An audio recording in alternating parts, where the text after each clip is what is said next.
I'm Chef Brendan Collins, this is 𝗙𝗢𝗟𝗟𝗢𝗪 Kitchen, and I'm going to show you how to not burn your fucking house down. I'm going to add my chicken. So way too much oil in this pan already. Bubbles start to form around it, that means we're good to go. You are not good to go.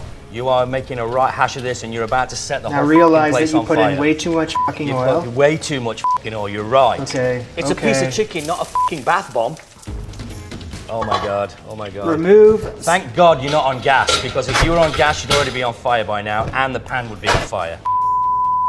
Okay, I'm not just here to take the piss, I'm here to actually help. First of all, help you out, learn how to cook. Secondly, help you not burn your fucking house down. So, I'm gonna show you a safe way to fry chicken. The reason that our friend had such an issue with his fry pot was there was too much moisture on that chicken.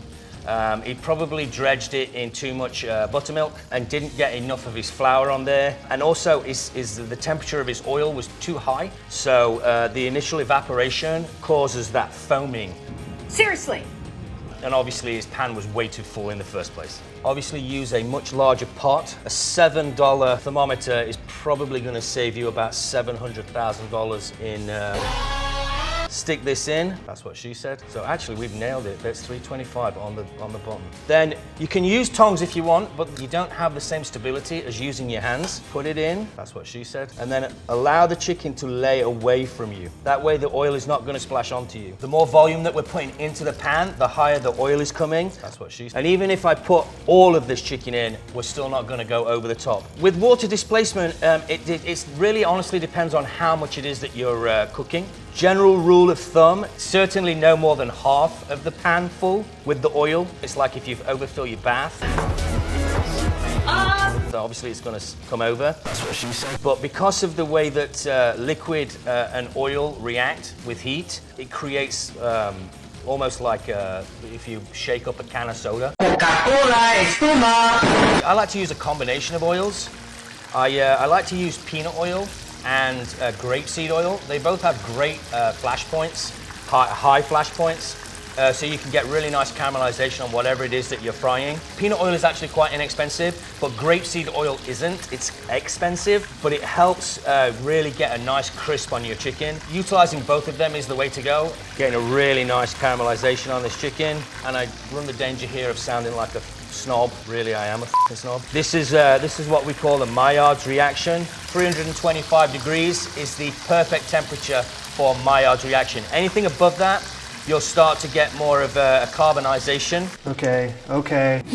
And anything underneath that, it's not hot enough to get that perfect crisp where we're caramelizing the starches. So 325, that's the key. So make sure that you follow the basic rules, keeping your oil right at the right temperature, making sure that you're not filling up your pan too much, and then adding each ingredient one at a time. If you f*** up with deep fat frying, you're f***ing up big. As a side note, you can buy these little electric deep fat fryers that come with a thermostat. You just literally plug them in. Here is a fill line for this deep fat fryer. This is called a Fry Daddy. I think it costs you 35, 40 bucks. I would definitely recommend going with one of these. So let's just say this pan was on fire. Fire works with three things, okay? Oxygen, fuel, and heat. So the first thing you want to do is get rid of the heat. Don't panic, get rid of the heat.